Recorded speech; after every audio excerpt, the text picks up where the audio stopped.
Uma boa noite a todos, que Deus em sua infinita bondade nos ampare, nos fortaleça, nos ilumine, pedindo por todos os que sofrem do corpo e da alma, por todos os lares, por todas as famílias da terra, pedindo pela nossa família. E gratos uma vez mais pela oportunidade de mais esse encontro.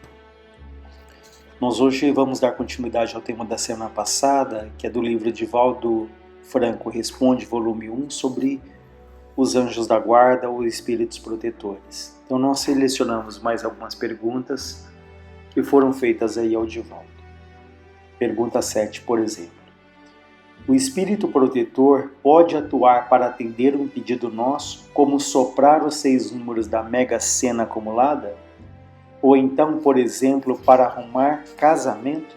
A resposta, claro. Ele pode sim, porque normalmente tem a presciência. A presciência seria essa visão do futuro que ela é proporcional ao grau de adiantamento do espírito. Quanto mais espiritualizado, maior é essa visão que ele tem. Então, de maneira geral, ele tem essa presciência, mas não faz, porque seria privilegiar um indivíduo em detrimento de uma comunidade. E com essa proteção que seria absurda, tornar o indivíduo frívolo e irresponsável.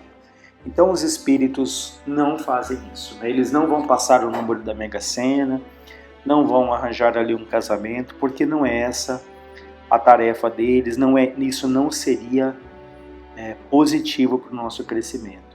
Ele continua dizendo, a função dos espíritos nobres não é de uma buena notícia, né? Da boa sorte, aquela pessoa que prevê, que resolve essas questões. Isso assevera Allan Kardec.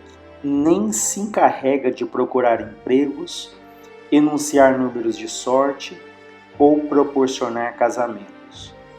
Muitas pessoas vêm até mim e pedem para que eu interfira junto aos benfeitores espirituais a fim de que se casem. Eu costumo responder de uma maneira jocosa, embora gentil, que procurem um médio casado, porque comigo não deu certo. Até hoje não me proporcionaram um casamento, que ele permaneceu solteiro ao longo da vida. É certo que eles não se envolvem nesses problemas de afetividade que se encontram desenhados em nossos compromissos morais em decorrência da conduta em existências anteriores. Melhor será proceder bem, trabalhar, granjear, conquistar o merecimento das leis soberanas da vida, porque a felicidade independe do dinheiro, do casamento, do emprego. É um estado interior que logramos, que conquistamos, graças à consciência tranquila, ao caráter reto e ao trabalho digno. Então ele reforça uma vez mais que os espíritos não vão se envolver nessas questões de trabalho, de casamento, ou passar o nome da loteria. O que nós devemos sempre é pedir a Deus, é pedir a esse amigo espiritual que nos dê sabedoria, que nos dê lucidez, que nos ajude ali a termos a força necessária diante dos fatos que a vida nos apresenta. Então, se vivemos na fartura, na abundância, ou se vivemos na dificuldade, que em ambas as situações nós aprendamos a conviver com elas, claro, sempre lutando pelo melhor, sempre batalhando pelo melhor, mas entendendo aquilo que eles falam, que nós devemos plantar, nós devemos semear, mas a colheita ela pertence sempre a Deus, Ele sim sabe o que é melhor para nós. Então, não façamos os nossos pedidos, muitas vezes até um comércio. Olha, se Deus me der isso, eu vou fazer isso, eu vou doar alguma coisa, eu vou cumprir uma promessa, enfim. Muitas vezes nós fazemos um intercâmbio ali e às vezes ficamos até decepcionados, até irritados se não somos agraciados, se não recebemos aquilo que pedimos. Mas lembrando sempre, Deus é que sabe o que é melhor para o nosso espírito, o que é melhor para o nosso caminho, para a nossa jornada. Então, quantas vezes uma aparente decepção, uma desilusão, lá na frente a gente percebe que aquilo foi o melhor para nós. Então eles não vão ali, os espíritos amorosos, os espíritos que de fato nos querem bem, eles vão nos fortalecer, mas eles não vão resolver aquilo que cabe a cada um de nós. Uma outra pergunta. Para exemplificar melhor ainda o trabalho ou atividade do anjo protetor, o anjo da guarda ou guia espiritual, vamos imaginar uma situação hipotética. Uma pessoa que deseja atirar em outra, mas a bala por algum motivo não atinge a pessoa que era o alvo. Pode, nesse caso, o anjo da guarda ou guia espiritual ter desviado essa bala?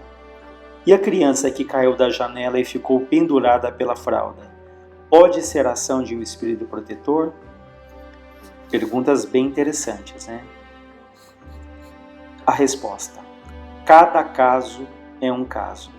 Allan Kardec diz, por exemplo, que se vamos passando por uma construção e cai um tijolo em nossa cabeça, não foi atirado por um espírito mau. Mas um espírito bom pode inspirar-nos a evitar passar por ali naquele momento, ou contornar aquela situação, o que impediria um acidente. Isso é bastante comum, né? Quantas vezes nós pensamos, nossa, se eu tivesse atravessado a rua agora eu teria sido atropelado, se eu tivesse saído nesse momento talvez eu fosse assaltado, enfim. Quantas situações nós podemos ali, sem percebermos, sermos intuídos a mudar um caminho, a tomar uma atitude, e depois percebemos que aquilo nos evitou ali um dissabor, evitou um problema sério, né? Às vezes a gente até, uma viagem não dá certo, algo que ficamos revoltados com aquilo, mas a gente não sabe se às vezes a gente está sendo poupado de uma situação que nos traria ali uma dificuldade grande. E ele continua dizendo, no caso de uma bala, segundo Allan Kardec, quando abordou a questão das balas, das chamadas balas mágicas, como eram conhecidas na época, o espírito não irá desviar a bala, mas ele poderá interferir no sistema nervoso do agressor para que ele perca a pontaria. Olha que interessante. Então, se alguém dá um tiro e não é para acertar determinada pessoa, eles não vão ali desviar a bala, os espíritos, né, protetores. Mas eles podem ali influenciar aquele que está atirando para que ele tenha um descontrole motor e que ele não tenha ali uma boa pontaria. Isso faz lembrar um caso que nós trouxemos recentemente, de uma jovem que ela estava sendo ali violentada, né? E uns jovens bêbados estavam prendendo essa jovem numa tentativa de violência até sexual, e os espíritos conseguiram aplicar uma carga ali de energia sobre eles, em que eles se sentiram mais fracos, né? Então, os espíritos atuaram ali para que eles tivessem menos força. Então é um exemplo interessante de que eles podem sim atuar no sistema nervoso, na questão física, para que eles não consumem, né, não finalizem uma atitude que seria negativa se a pessoa que está sofrendo aquilo não tiver que passar por aquela situação. Isso ele vai falar agora. Vejam, é uma ocorrência que depende da lei do mérito daquele que seria a vítima. Então, se aquela vítima ela tem o mérito, né, se ela tem ali essa conquista para não passar por determinada situação, ela não vai passar por aquilo. Né? Aquele que atira, no caso da bala, como falou, vai ter um descontrole, vai errar a pontaria, né? Enfim, aquela bala não vai atingir a vítima se ela não estiver em curso ali, uma situação que ela deva passar por aquilo. Então, olha, se ele não estiver em curso em débito como decorrência da lei de causa e efeito, não lhe acontecerá um dano daquela natureza, qual seja ser vítima de um homicídio. No caso da criança que se referiu à imprensa, né, lembra aquela criança que caiu do edifício ali da janela e ficou pendurada pela fralda? Então, no caso da criança que se referiu à imprensa ao cair do edifício, ela foi amparada por uma lança que lhe prendeu a fralda, evitando-lhe o choque brutal no solo. Podemos acreditar na possibilidade também de uma interferência de um espírito nobre, seu guia espiritual, para poupá-la da tragédia, já que necessitaria continuar a sua existência atual, porque lhe será útil como uma reencarnação proveitosa.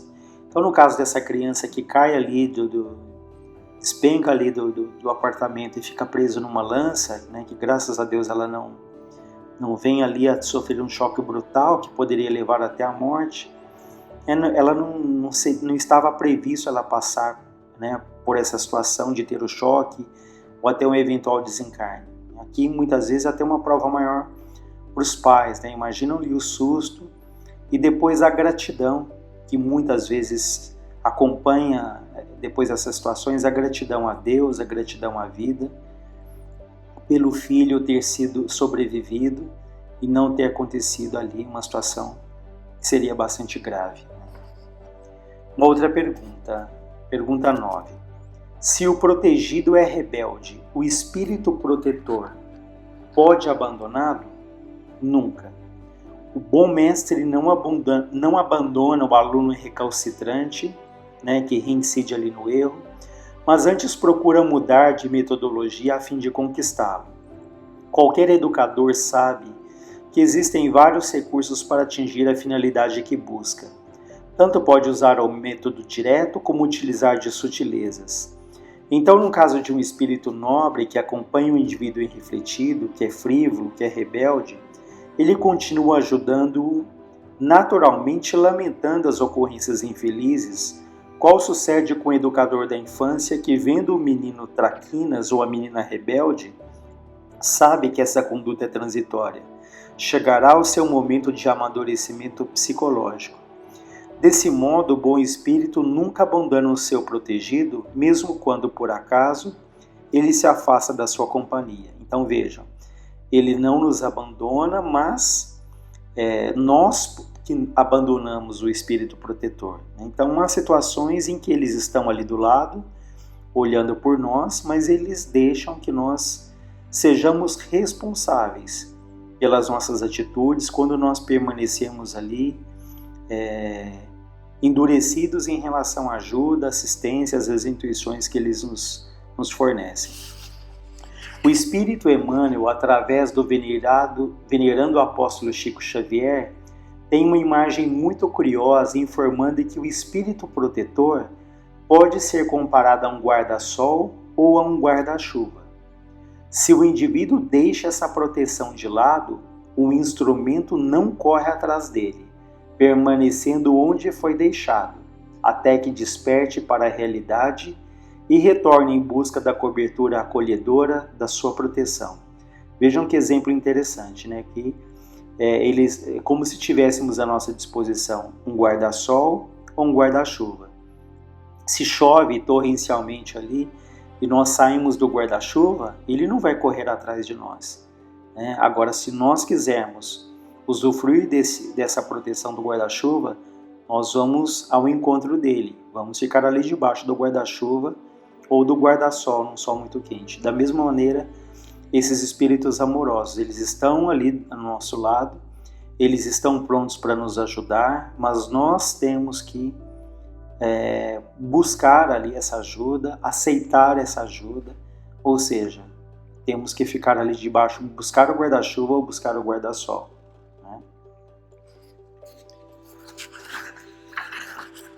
Uma outra pergunta. Qual a missão do nosso anjo da guarda diante de uma obsessão?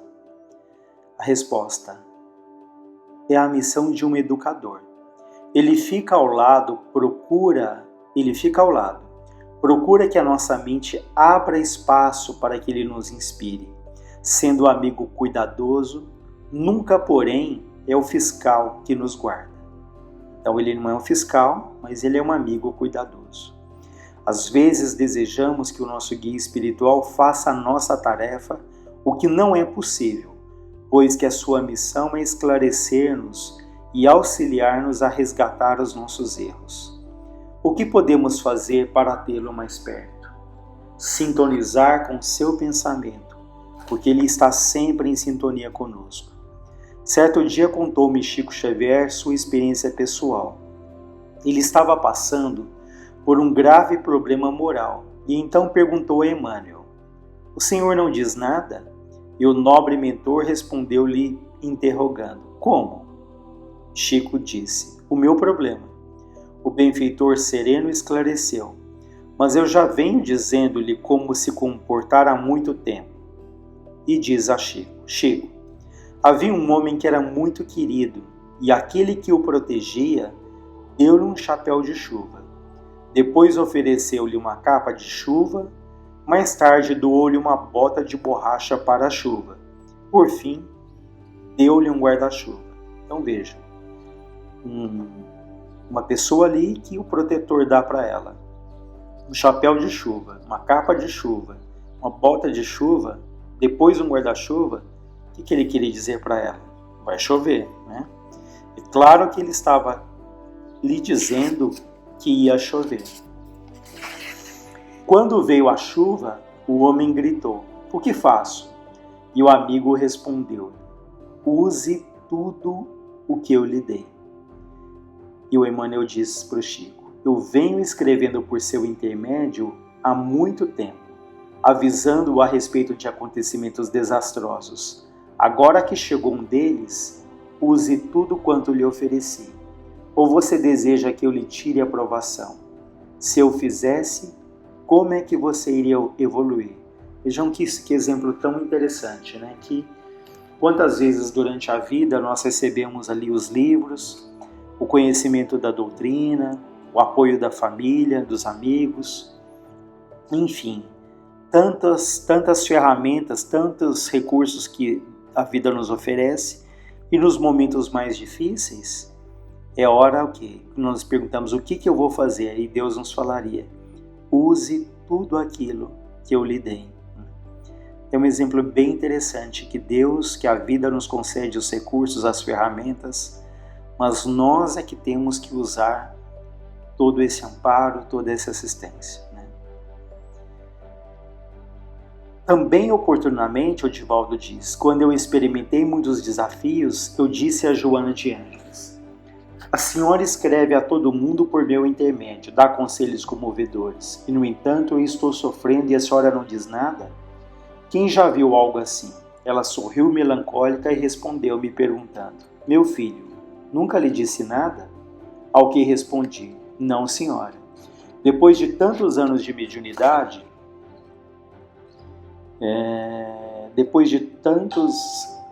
mediunidade, escrevente, eu não tenho uma página que a senhora havia dirigido a mim." Ela, muito serena, disse: "Algum de nós está equivocado. Se não vejamos, tome o livro Messe de Amor ou qualquer outro de nossa lavra, né? Qualquer outro que ela tem ali, que ele tenha psicografado." Eu fui à estante e retirei um deles. Ela propôs-me: "Leia uma página qualquer."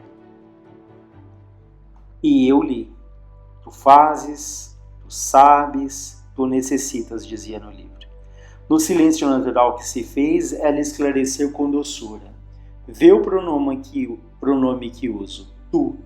Tu publicas para os outros porque queres, mas eu estou dizendo tudo isso para ti."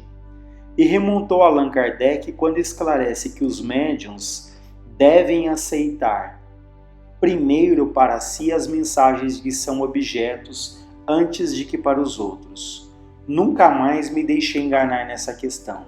Quando começa a chover, já abriu o guarda-chuva.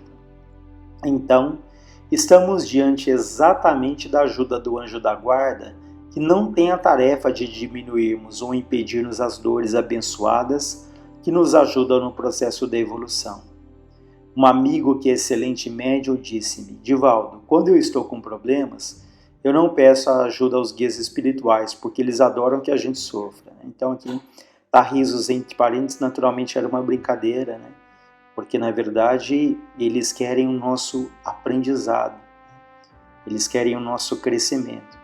Então esperar que eles façam por nós seria como aquele pai, aquela mãe que faz a lição pelo filho, que faz a prova pelo filho. Então, por mais que uma mãe e um pai possam dar todo o suporte, por exemplo, na escola, levar, buscar, comprar ali o material, jamais esse pai ou mãe vai poder assistir a aula, fazer a prova, da mesma maneira, e como nós gostaríamos, né? Que os espíritos fizessem, respondessem às nossas mais pequeninas dúvidas, mas faz parte do nosso desafio, do nosso aprendizado, essa busca pelo conhecimento, conhecimento da vida, o conhecimento de nós mesmos, né? Para que tenhamos o mérito ali pelas nossas conquistas, pelo nosso crescimento. Ele diz ainda: eu retorno a Chico Xavier. Nos anos 40, Chico estava muito doente. Sofria de uma problemática infecciosa do aparelho respiratório. Um dia ele pensou que ia morrer, não podia resistir àquilo. Sentou-se à porta da cozinha que dava para o quintal da sua irmã Luzia e começou a orar, preparando-lhe a morte. Neste momento apareceu Lemânio e perguntou: o que tens? Estou morrendo, Chico disse. Se eu morrer, o senhor me recebe? Não posso, respondeu Emmanuel, porque eu tenho um compromisso urgente, e foi embora. Ele se sentiu mais aflito. Nesse ínterim, nesse intervalo, apareceu o espírito de Sheila, que lhe fez a mesma pergunta, e ele respondeu: estou morrendo, se eu desencarnar agora você me recebe? Sheila diz: não posso, Chico, porque eu estou com compromisso com Emmanuel. Ele ficou desanimado quando surgiu o Dr. Bezerra de Menezes e Chico que lhe indagou: Chico, o que se passa? Chico desabafou: Dr. Bezerra, por acaso o senhor tem algum remédio para essa besta? O benfeitor gentil respondeu com bom humor: Chico, eu não fui veterinário na terra, mas vou ver o que eu posso fazer. E depois disso, Chico viveu mais 60 anos. Em função do tempo, a gente encerra por aqui, sempre gratos a Deus e a Jesus. Uma boa tarde, uma boa noite a todos.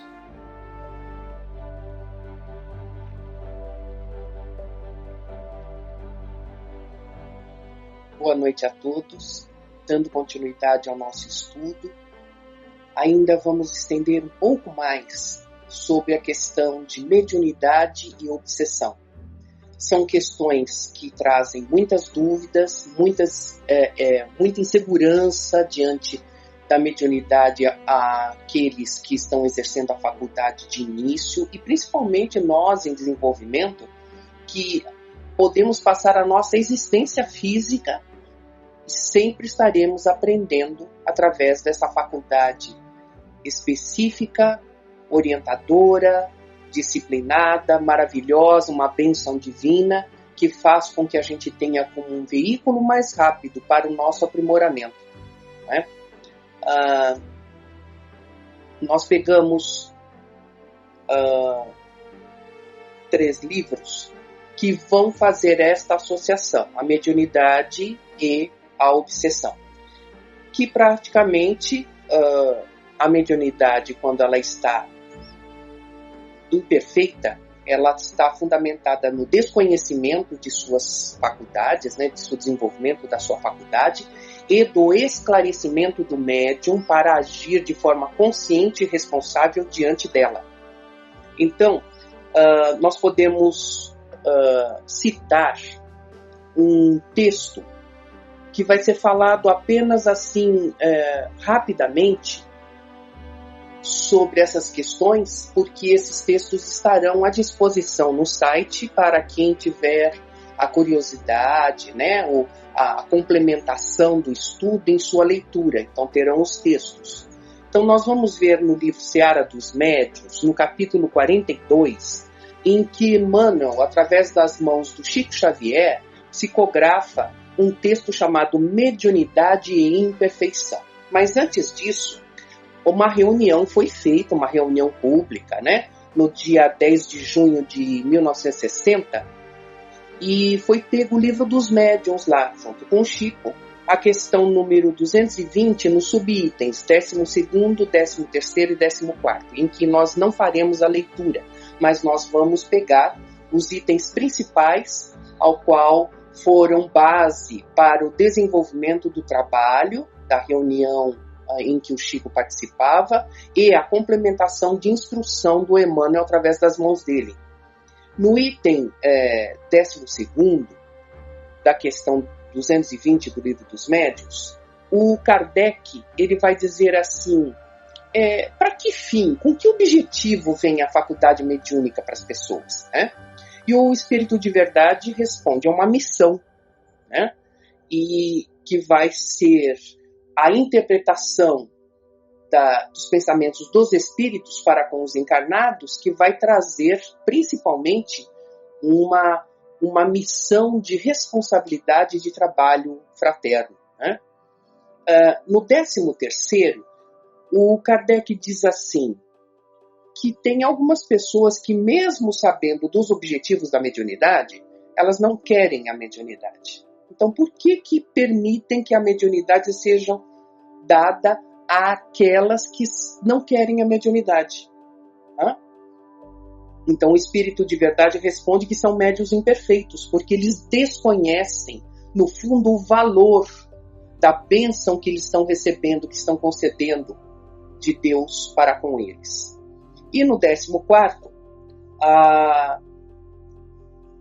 o Kardec pergunta ao espírito de verdade: se é uma missão, né, por que então tem médiuns que não têm capacidade de caráter, não têm as condições necessárias para o bem, têm dificuldades desse exercício porque eles insistem em levar para o mau caminho, né? Então, por que é permitido que a mediunidade venha para essas criaturas que não vão bem usar a mediunidade em benefício do próximo?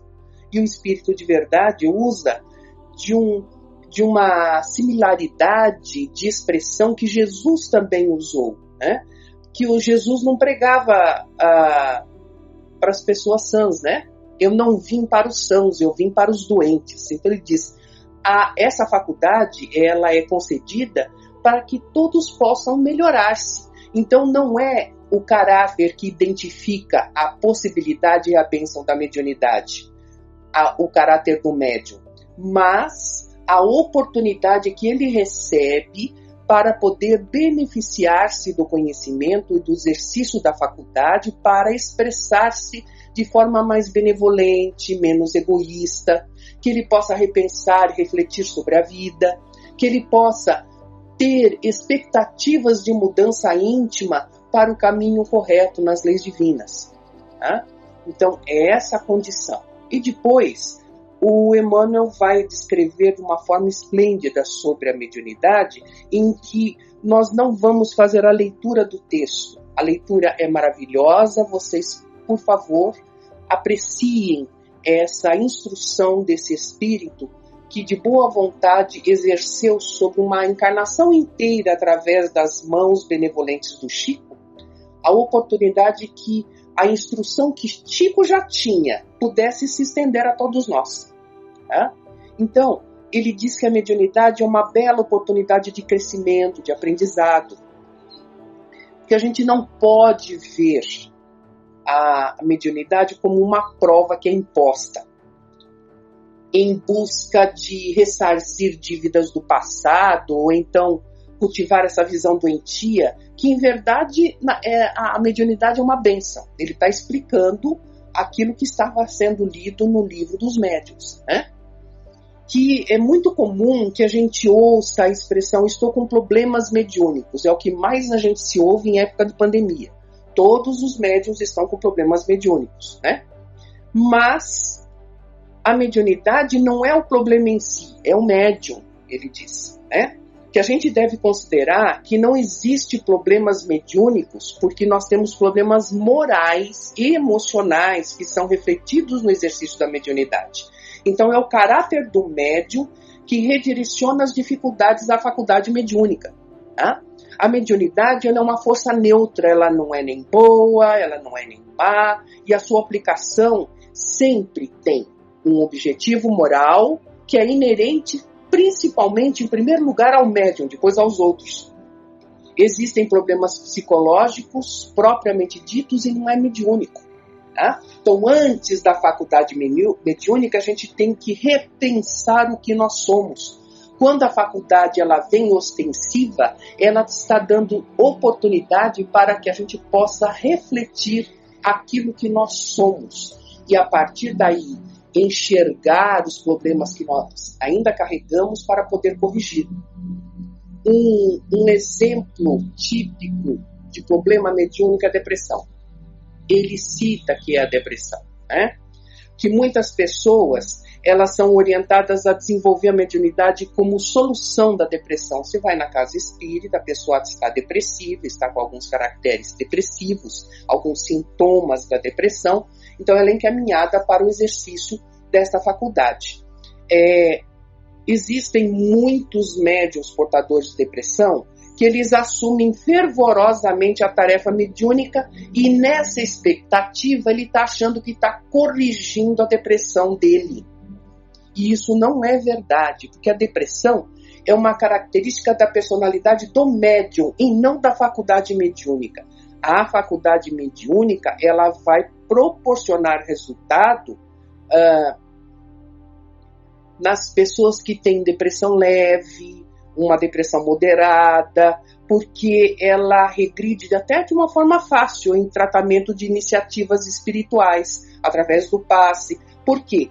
Foi um desequilíbrio momentâneo. Não foi aquela depressão em que a criatura cultiva em seu caráter a lamentação, o pessimismo, o orgulho, que principalmente o orgulho nosso quando é ferido é que causa esses melindres, né? Então ele diz, a rigor, os casos de depressão crônica mais severa, a orientação do exercício mediúnico ele é dado através do tratamento espiritual à parte, em primeiro lugar. Primeiro é tratado aqueles casos de depressão profunda, né? Então não vai para uma reunião mediúnica, mas vai para o tratamento de passe, um tratamento de esclarecimento, isto é, grupos de estudo, né? Em que ele possa esclarecer-se sobre as condições que advêm do exercício da faculdade da mediunidade que ele tem e que às vezes é agravada através de um processo obsessivo, que nós vamos ver daqui a pouco, tá? Então, essa condição, dependendo desse estágio, a atividade mediúnica ela pode ser um fator de agravamento se a pessoa não estudar e não se responsabilizar pelos próprios pensamentos e atos.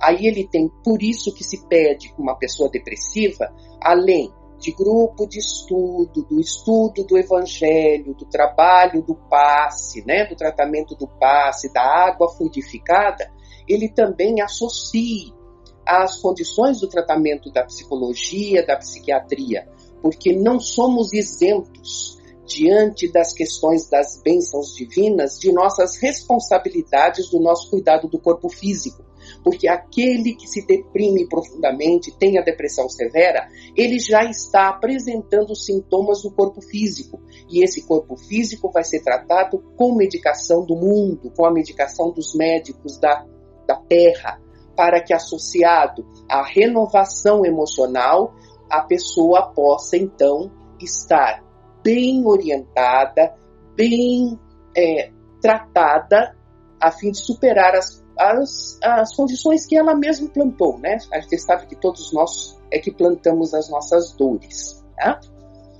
Para dar continuidade a esse estudo, nós também pegamos um livro que é bastante interessante, do autor Vanderlei Oliveira, e o livro chama-se Depressão e Autoconhecimento. São 8 perguntas sobre mediunidade e depressão que foram escolhidas aqui para poder explanar um pouco mais aquilo que nós já vimos no Livro dos Médiuns, aquilo que nós já vimos nas palavras de Emmanuel e complementando com as palavras de Vanderlei Oliveira. A primeira pergunta é a seguinte: a mediunidade causa a depressão? Ele nos responde: a mediunidade é uma bênção, um tesouro de trabalho e crescimento espiritual. A faculdade em si mesma não é a causa da perturbação. Quando alguém usa a expressão problemas mediúnicos, é necessário distinguir que os problemas são de personalidade mediúnica, isto é, do médium. Ele reforça tudo aquilo que foi colocado pelo Emmanuel no texto que ele nos orientou através da mediunidade do Chico, né? Consideremos a mediunidade como recurso de evolução e a depressão como uma doença, cuja causa repousa nas velhas atitudes morais do médium. Mediunidade não causa depressão. Entretanto, é frequente encontrarmos médiuns portadores de sintomas depressivos. Nesse caso, a aplicação da mediunidade, ou como é mais conhecido, o desenvolvimento mediúnico, pode ser terapêutico, amenizando as dores do deprimido. Apenas amenizando, fique claro isso. Tá? Ainda assim, a cura da depressão não virá do exercício mediúnico, e sim da reeducação emocional do deprimido, quer dizer, do médium, né? Por meio da mudança de conduta que alicerça o núcleo moral da depressão. Depressão está associada principalmente às responsabilidades que o médium assumiu para si mesmo e para com as pessoas que convivem. Segunda questão, os deprimidos são portadores de obsessão? É uma pergunta interessante, né?